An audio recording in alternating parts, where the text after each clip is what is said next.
Fala, gente amiga, tudo bom? Eu sou Carlos Lose e este é o Batata Diário, seu programa de dicas do Diário do Capitão. E hoje nós vamos continuar nossas análises de episódios de Jornada nas Estrelas. Vamos voltar a TOS, a série clássica, mais especificamente ao 24º episódio da segunda temporada, intitulado O Computador Supremo.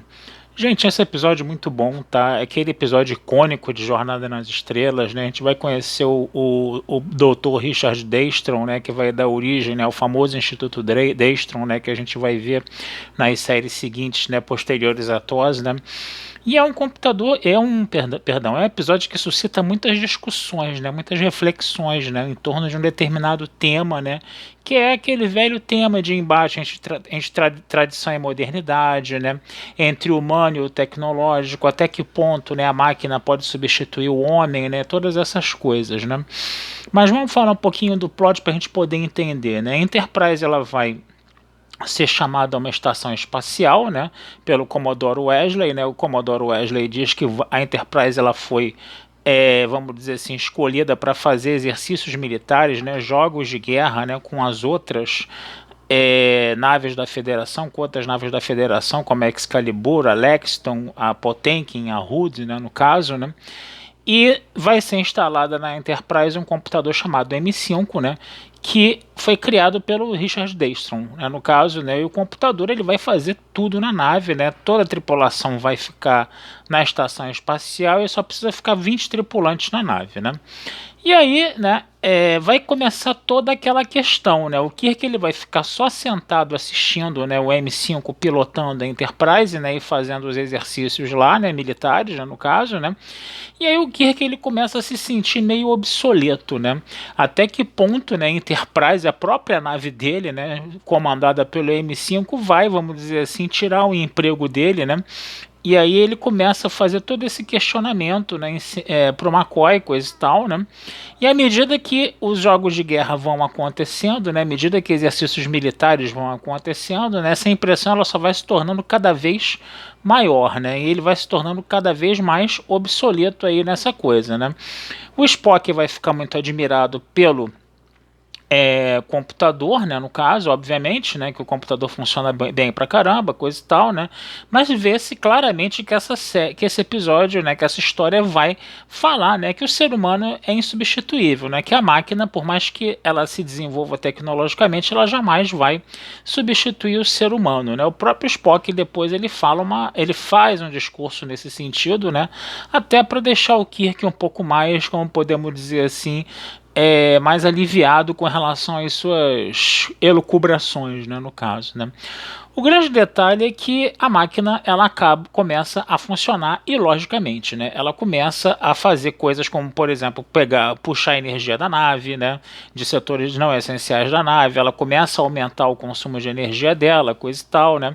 Ela começa a fazer ataques, né, que de repente não eram para ser feitos, né? Por exemplo, é encontrado um cargueiro abandonado, a Enterprise se depara com um cargueiro abandonado, né?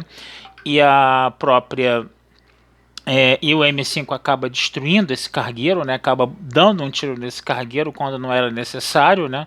Aí o Kirk começa a achar que a máquina não está funcionando direito, né?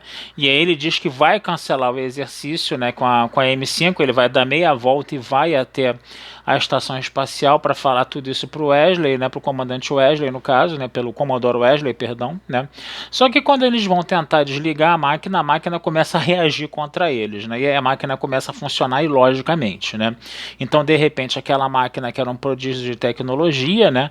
Que foi feita para, vamos dizer assim, fazer os serviços dos humanos de exploração espacial e não colocar os humanos em risco, né? E preservar a vida dos humanos, ela estava destruindo humanos, né? Foram tentar destruir a máquina dela lá, ela destruiu, ela pulverizou um camisa vermelha, para vocês terem uma ideia, né?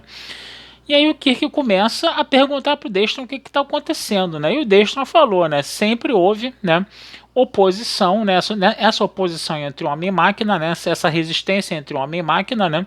Porque era porque você não tem elementos humanos na máquina, né, coisa e tal, né, que ela vai funcionar só ali, né, de forma totalmente lógica. Ele falou, então eu inseri elementos humanos nela que foram implantes de memória meus na máquina. Então a máquina ela pensa, né? Então você tem elementos humanos, né, introduzidos dentro da máquina, e aí a máquina ela acaba, vamos dizer assim, começando a se defender de ataques que ela sofre, né? Quando tentam desligar ela, ela começa a atacar, ela ataca de volta, né?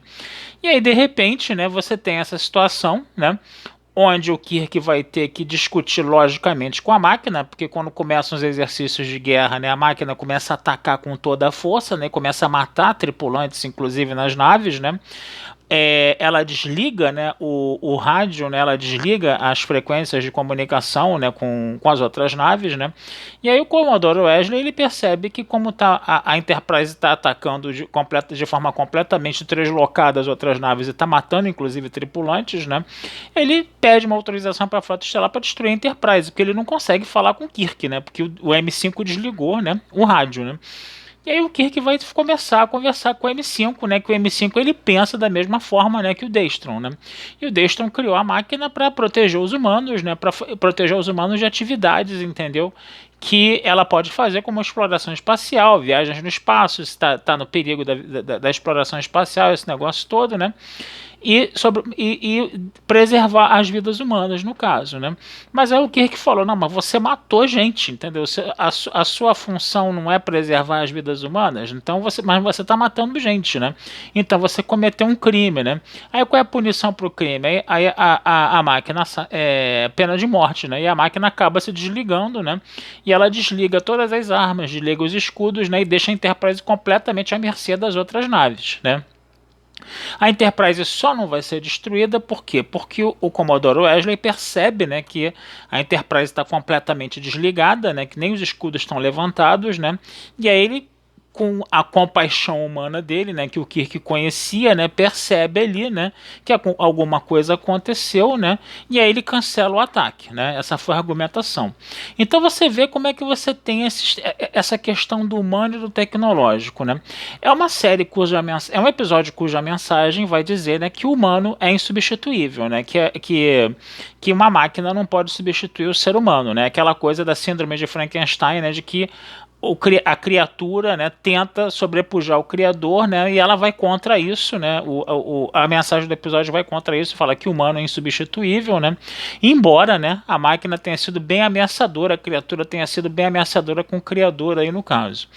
Mas interessante aí também é você perceber, né, que se por um lado o humano é exaltado, né, a tradição, né, é exaltada e a modernidade, vamos dizer assim, é um pouco vilanizada, que a tecnologia, né, o progresso é vilanizado, né, porque a tecnologia queria tomar o lugar do Kirk, né, assim como a gente vê a tecnologia hoje tomando o emprego das pessoas, né, esse negócio todo, e mergulhando as pessoas numa situação de desigualdade maior, né, aí você tem essa vilanização, né, da máquina, né, no caso, né, é interessante você perceber que esse discurso não era tão certinho assim não, porque você tem uma contradição no episódio. Por quê? Porque se a máquina era vilanizada, era porque foram colocados implantes humanos dentro dela, né? Então se um momento o humano está sendo valorizado, dizendo que o humano não substitui a máquina, o que fazia a máquina ser agressiva eram os implantes humanos do Destron. Né? Então você tem esse discurso um pouco contraditório, né? Então a coisa é mais complexa do que parece. E aí como é que o Kirk ele vai, né, anular essa máquina? Ele vai anular essa máquina usando uma lógica de máquina. Tipo assim, você foi feita para proteger humanos, mas você matou humanos, então você está indo contra, você está sendo ilógica, né? E aí você precisa se punir, se autopunir, no caso, né? E aí ela se desliga, né? Então é interessante você perceber, né, como essa coisa não é tão dicotômica assim, né? Um humano virtuoso e um tecnológico ruim, né? Você pode ter a causa da maldade da máquina ser os implantes humanos, né? E o Kirk conseguia a solução do problema usando, né, a lógica da máquina, né, no caso, né? É interessante a gente perceber isso, né? Como esse discurso ele transita, né? Como esse discurso ele é complexificado, como ele vai além, entendeu? De uma pura dicotomia simples de esse é bom, aquele é ruim, entendeu? Você tem elementos aí mais complexos nesse episódio, né? Então é bem interessante esse episódio, né? Um episódio escrito para televisão, né, na década de 60, a gente sempre tem que lembrar isso, né?